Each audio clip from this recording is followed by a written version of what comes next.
स्वागत है आपका मेरे YouTube चैनल में। आज हम लोग देखने वाले हैं कक्षा 8वीं विषय हिंदी से पाठ कटुक वचन मत बोल का प्रश्न उत्तर। पिछले वीडियो में मैं आपको पूरा पाठ बहुत अच्छे तरीके से समझाया हुआ है। यदि आपने वीडियो नहीं देखा तो जाकर के देख सकते हैं। डिस्क्रिप्शन बॉक्स में लिंक दे दिया जाएगा, वहां से जाकर के पूरा प्रश्न उत्तर आप देख सकते हैं। आज इस वीडियो में इस पाठ के प्रश्न उत्तर पर चर्चा करने वाले हैं। तो चलिए पढ़ना शुरू करते हैं, वीडियो शुरू करते हैं। चैनल को सब्सक्राइब कीजिएगा, अपने दोस्तों को शेयर कीजिएगा। वीडियो को आपको अंत तक देखना है ताकि सारी चीजें बहुत अच्छे तरीके से क्लियर हो सके। चलिए प्रश्न अभ्यास। यहाँ पर पहला प्रश्न है कि लुकमान ने बकरे के शरीर के सबसे अच्छे और बुरे हिस्से के चयन में जीभ को ही क्यों चुना।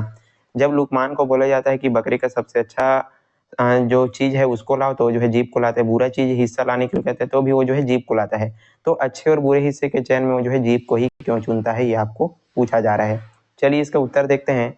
लुकमान ने बकरे के शरीर के सबसे अच्छे और बुरे हिस्से के चयन में जीभ को इसलिए चुना क्योंकि यदि शरीर में जीभ यदि अच्छी है तो सब अच्छी है और यदि जीभ बुरी हो तो सब बुरा होता है। कहने का मतलब यह है कि जीवन में वाणी का बड़ा महत्व है। तो लुकमान ने जो है क्या करता है, वो जो है बकरे के शरीर का सबसे अच्छा और बुरा हिस्सा जो है जीभ को इसलिए चुनता है क्योंकि यदि शरीर में, मतलब हमारी जो बॉडी है, शरीर है, उसमें यदि जीभ अच्छी है तो सारी चीजें अच्छी है। कहने का मतलब यदि हम सबसे अच्छे तरीके से बोलते हैं, सबसे अच्छी तरीके से बात करते हैं तो सारी चीजें अच्छी है, और यदि जीभ बुरी है तो सारी चीज जो है बुरी होता है। यदि हम किसी से गलत तरीके से बात करते हैं, कटु तरीके से बात करते हैं, बुरा उसको बोलते हैं, तो सारी चीजें जो है बुरी होती है। तो इसका मतलब ये है कि जीवन में जो है वाणी का जो महत्व होता है वो बहुत ज्यादा होता है। तो इस प्रकार आप जो है इनका उत्तर लिखेंगे। फिर प्रश्न 2 है, चीनी दार्शनिक कन्फ्यूशियस के कथन के जरिए लेखक क्या बताना चाहता है। हमने जो पाठ में जो चीनी दार्शनिक कन्फ्यूशियस के बारे में पढ़ा है, उसके जरिए लेखक हमको क्या बताना चाहता है, इसको आपको पूछा जा रहा है। उत्तर देखते हैं।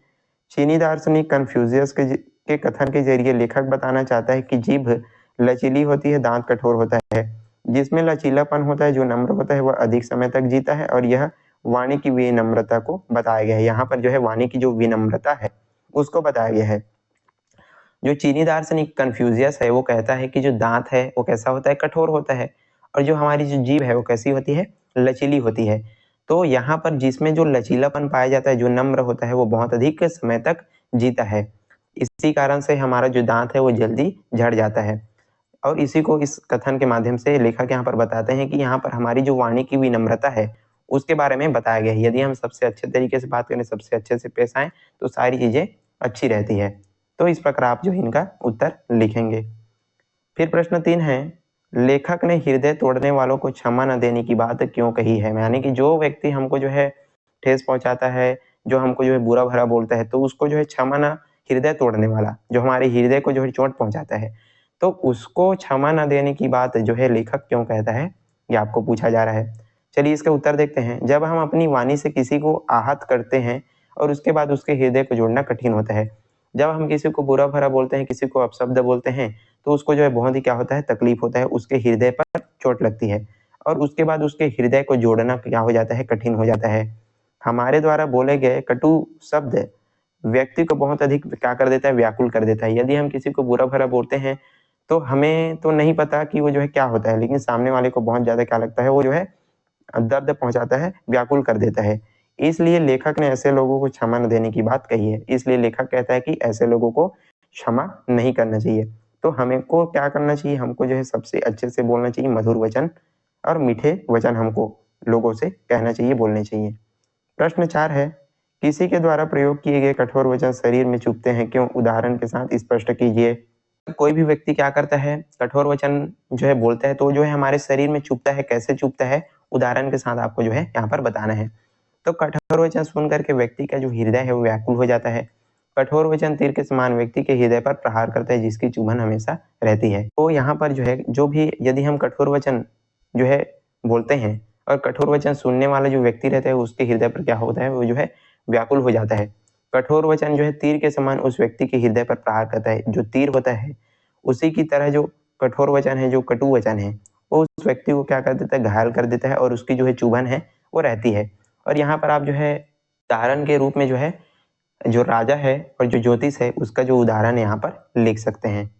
चलिए अगला प्रश्न यहाँ पर देखते हैं। श्रीमती शास्त्री का पारा किस शेर को सुन करके नीचे उतर गया और क्यों। श्रीमती शास्त्री यानी कि लाल बहादुर शास्त्री जी की पत्नी को यहाँ पर बोला गया है श्रीमती शास्त्री।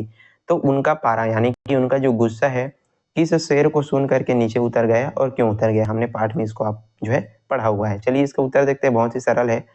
श्रीमती शास्त्री अपने नौकर पर गुस्सा करती है, तब शास्त्री जी उनके क्रोध को कम करने के लिए एक शेर कहते हैं जो निम्नलिखित है।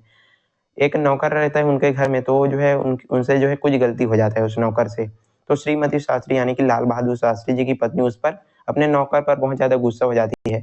तब लाल बहादुर शास्त्री जी उनके गुस्से को कम करने के लिए एक शेर कहते हैं। कौन सा शेर कहते हैं? जो बात कहो साफ हो, सुथरी हो, भली हो, कड़वी ना हो, खट्टी ना हो, मिश्री की डली हो। मतलब जो भी यदि तुम बात कहते हो तो वो जो है साफ सुथरी होनी चाहिए, भली होनी चाहिए, अच्छी होनी चाहिए, कड़वी ना होनी चाहिए, मतलब बुरा लगने वाला नहीं होना चाहिए। वो जो है मिश्री की तरह क्या होना चाहिए, उस बात में मिठास होना चाहिए।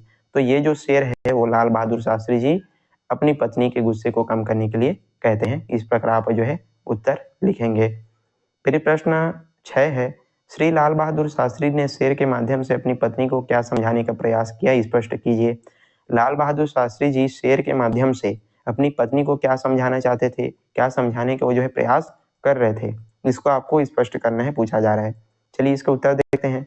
लाल बहादुर शास्त्री समझाते हैं कि सभी बातें ऐसी नहीं हो सकती जो दूसरों को ही प्रिय लगे। मतलब हम जो भी बात करते हैं क्या पता वो सामने वाले को अच्छी लगे या ना लगे, तो सभी बातें ऐसी नहीं होती जो दूसरों को ही प्रिय लगे।